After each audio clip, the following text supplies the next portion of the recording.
अस्सलामु अलैकुम रहमतुल्लाहि व बरकातुहू। प्यारे व्यूवर्स, कभी सोचा है कि किसी अजनबी से पहली मुलाकात में दिल क्यों धड़कता है? क्यों कभी किसी की आंखों में पहली नज़र में अपना अक्स नज़र आता है? क्या ये सब महज इत्तेफाक है या फिर किसी पुराने वक्त की दास्तान? जी हाँ, आज हम बात करेंगे उस रूहानी जहाँ की जिसे कहते हैं आलम ए अरवाह।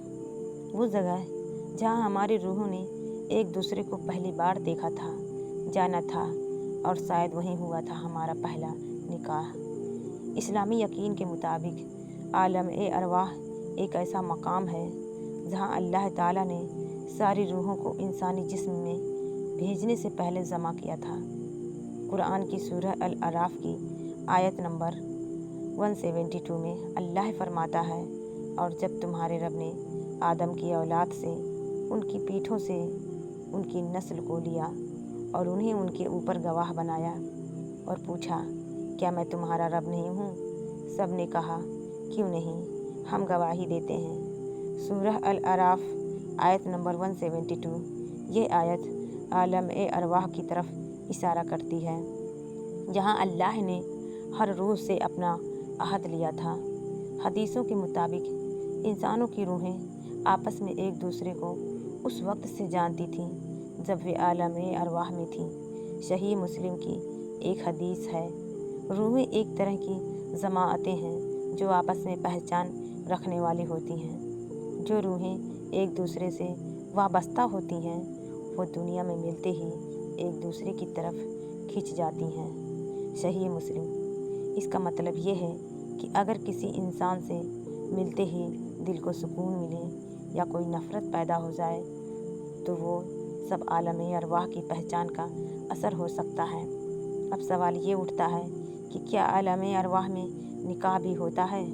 इस बारे में कोई कुरानी आयत या साफ साफ हदीस नहीं है जो ये बताए कि हाँ, बाकायदा निकाह हुआ करता है।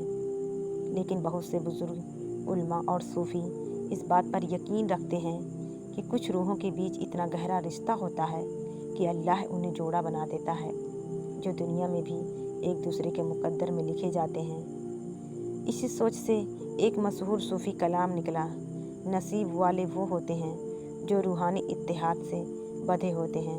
उनका निकाह तो आलम ए अरवाह में ही हो चुका होता है, दुनिया तो बस ज़ाहिरी मिलन है। कई बार हम देखते हैं कि दो लोग पहली बार मिलने के बाद भी एक दूसरे को जान पहचान जैसा महसूस करते हैं। एक अजीब सा सुकून, मोहब्बत और अपनापन होता है। कभी कभी दो अजनबी पहली मुलाकात में ही ऐसा महसूस करते हैं जैसे सदियों से एक दूसरे को जानते हों। ये सब आलम ए अरवाह में बनी पहचान, मोहब्बत और इत्तेहाद की वजह से हो सकता है। नहीं, हर मोहब्बत रूहानी नहीं होती। कई बार मोहब्बतें नफसानी होती हैं जो शौक़, चाहत या जिस्मानी ख्वाहिशों की वजह से पैदा होती हैं। लेकिन अगर मोहब्बत में खुदा की याद हो, सुकून हो, बेवजह की खुशी हो और अल्लाह की रज़ा शामिल हो तो समझ लो वो आलम ए अरवाह का रिश्ता है। कभी कभी दो लोग एक दूसरे से मोहब्बत करते हैं मगर दुनिया में उनका मिलना नहीं होता। लोग कहते हैं अगर मुकद्दर में नहीं था तो मोहब्बत क्यों हुई? शायद जवाब ये हो सकता है कि आलम ए अरवाह में उनका रिश्ता था, लेकिन दुनिया के इम्तिहानों में वो रिश्ता पूरा नहीं हो सका। लेकिन अल्लाह की रहमत से उम्मीद की जा सकती है कि अगर दिल पाक हो और मोहब्बत में अल्लाह की रज़ा हो तो आखिरत में फिर से मिलन होगा, जहाँ ना कोई जुदाई होगी ना दर्द। सूफ़ी कराम के मुताबिक रूहों का निकाह एक नूरानी मुआहदा, रोशनी वाला वादा होता है। जब दो रूहें एक दूसरे को चाहती हैं, अल्लाह उनकी चाहत को मंजूर करता है और उन्हें जोड़ा बना देता है। इस रूहानी निकाह की नज़ीर हमें कई सूफ़ी अशआर और तसव्वुफ़ की किताबों में मिलती है। हमें ये याद रखना चाहिए कि सच्ची मोहब्बत सिर्फ़ अल्लाह की रज़ा के लिए हो। हर रिश्ता दुनिया में मिले ना मिले, अल्लाह के फ़ैसले में हिकमत होती है। अगर कोई हमारे मुकद्दर में नहीं लिखा गया तो शायद अल्लाह ने उस रूह के लिए बेहतर जगह तय की हो।